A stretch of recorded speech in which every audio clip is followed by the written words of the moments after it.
First complete किया था environment, अब हम चैप्टर 4 एयर के बारे में पढ़ेंगे। Earth is surrounded by thick blanket of air is called atmosphere. हमारी अर्थ को चारों ओर से हवा ने घेरा हुआ है, ठीक है, मतलब ब्लैंकेट ऑफ एयर है हमारे चारों अर्थ के चारों ओर, उसको क्या बोलते हैं, atmosphere. Earth gravitational pull holds the atmosphere close to it. Earth का जो ग्रेविटेशनल फोर्स है, अर्थ पर क्या है, ग्रेविटेशनल फोर्स, जिसकी वजह से हम लोग भी अर्थ पर रुके हुए हैं। जो सारी वस्तुएं हैं, जैसे पेड़ों का खड़ा होना अर्थ पर रुका हुआ है, नहीं तो तैरते रहते। अगर अर्थ पर ग्रेविटेशनल फोर्स नहीं होता तो मतलब कोई भी सामान अपनी फिक्स जगह पर नहीं होता। तो एटमॉस्फेयर भी एक निश्चित दूरी पर रुका हुआ है, तो वो किसकी वजह से हुआ है, अर्थ के ग्रेविटेशनल पुल की वजह से, ठीक है।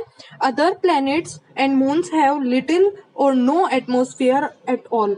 और भी जो प्लैनेट्स हैं और मून्स हैं उन पर कोई भी एटमॉस्फेयर नहीं है, इसीलिए वहां पे लाइफ पॉसिबल नहीं है। Earth atmosphere provides the gases that are necessary for our survival. Earth का जो एटमॉस्फेयर है वहां पे बहुत सारी गैसेस है। भाई एटमॉस्फेयर क्या होता है, जहाँ पे बहुत सारी गैसेस हों, डस्ट पार्टिकल्स हों, तो जो हमारे लिए सर्वाइव करने के लिए यानी जिंदा रहने के लिए बहुत जरूरी है। And also protect us from the harmful rays of the sun. और एटमॉस्फेयर का एक और काम है, जो सन से डायरेक्टली हार्मफुल रेज आती है, अल्ट्रावायलेट रेज, वो उससे हम लोगों को बचाता है, क्योंकि हम अर्थ पर है। सन से जो रेज आती है, हमारे और सन के बीच में क्या है, एटमॉस्फेयर की लेयर है, जो कि मतलब हार्मफुल रेज जो हमारे लिए खतरनाक है उनसे हमको प्रोटेक्ट करता है। It also regulates the temperature for our comfort. ये हमारे लिए हम जितना हमको टेम्परेचर जीवित रहने के लिए जरूरी है, वो हमको टेम्परेचर एटमॉस्फेयर से ही मिल रहा है। The first 30 kilometre of the atmosphere from the surface of the Earth contains about 98% of mass. जो the first 30 kilometre of the atmosphere, surface, धरती की जो सरफेस है वहां से 30 किलोमीटर दूर, ठीक है, वहाँ वो जो है वो 98% मास करता है, अर्थ का कंटेन करता है, ठीक है। एज द एल्टीट्यूड इंक्रीजेस, जैसे जैसे दूरी बढ़ती है, the atmospheric pressure decreases, atmosphere का प्रेशर क्या होता है, कम होता है। एज वी एंटर स्पेस, जब स्पेस में एंटर करते हैं, we will find the absence of an atmosphere. हम लोग वहाँ पे देखेंगे कि वहाँ पे एब्सेंस होती है, एटमॉस्फेयर की एब्सेंस होती है। हमारे अर्थ पर एटमॉस्फेयर है, लेकिन जैसे हम मून पर जाएंगे तो वहाँ पे एटमॉस्फेयर नहीं है, ठीक है, और स्पेस में जाएंगे तो एटमॉस्फेयर नहीं है। तो फर्स्ट 30 किलोमीटर है वहां पर एटमॉस्फेयर है, उसके बाद अगर हम स्पेस में एंटर करते हैं तो वहां पे एटमॉस्फेयर नहीं है, इसीलिए वहां पे लाइफ पॉसिबल नहीं है। Composition of the atmosphere, atmosphere का कॉम्पोजिशन यानी एटमॉस्फेयर किससे मिलकर बना हुआ है। Do you note that the air we take in while breathing is actually mixture of many gases. क्या आप जानते हो कि जो हम लोग सांस लेते हैं, जो एयर लेते हैं, वो बहुत सारी गैसेस का मिक्सचर है। A combination of various gases makes up the atmosphere. Combination of various gases, बहुत सारी गैसेस मिलकर ही एटमॉस्फेयर बनाती है। अब बहुत सारी गैसेस अलग अलग अमाउंट में होती है, तो सबसे ज्यादा होती है about 78% of the total volume of air is nitrogen. सभी गैसेस का 78% क्या है, नाइट्रोजन है। नाइट्रोजन सबसे ज्यादा वॉल्यूम में होती है और 78% है। अबाउट 21% इज ऑक्सीजन, ऑक्सीजन कितनी है, 21%। And remaining 1% comprises other gases, और जो 1% बचा उसमें बहुत सारी गैसेस, अलग अलग गैसेस है, जैसे कि और कौन कौन सी गैसेस है, argon, carbon dioxide, ozone, hydrogen and helium, ठीक है। Heavier gases like oxygen are present in the lower layer of the atmosphere. Atmosphere की बहुत सारी लेयर होती है, हमको पता है, तो जो नीचे नीचे होती है वो कौन सी गैस, वहां पे कौन सी गैस होती है, ऑक्सीजन। और ऑक्सीजन हमको जीवित रहने के लिए बहुत जरूरी है। सबसे ज्यादा अमाउंट नाइट्रोजन का होता है 78%, ऑक्सीजन 21%, रिमेनिंग 1% में जो बाकी सारी गैसेस को इंक्लूड किया गया है। इसके लिए पाई चार्ट भी दिया गया है। अपार्ट फ्रॉम दीज गैसेस, इन गैसेस के अलावा भी एटमॉस्फेयर में क्या प्रेजेंट होता है, tiny dust particle are also present in the air. Air में बहुत सारी डस्ट पार्टिकल्स भी प्रेजेंट है।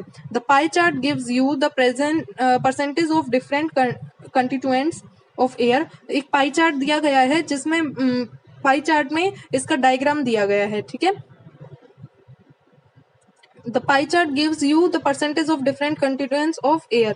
जो पाई चार्ट है उसमें एयर का डायग्राम ही दिया गया है कि कितने से कितने परसेंट कौन सी गैस है। जैसे मैं ऊपर आपको बता चुकी हूँ, वो पाई चार्ट में लिखा गया है, तो उसका डायग्राम एग्जाम में आता रहता है।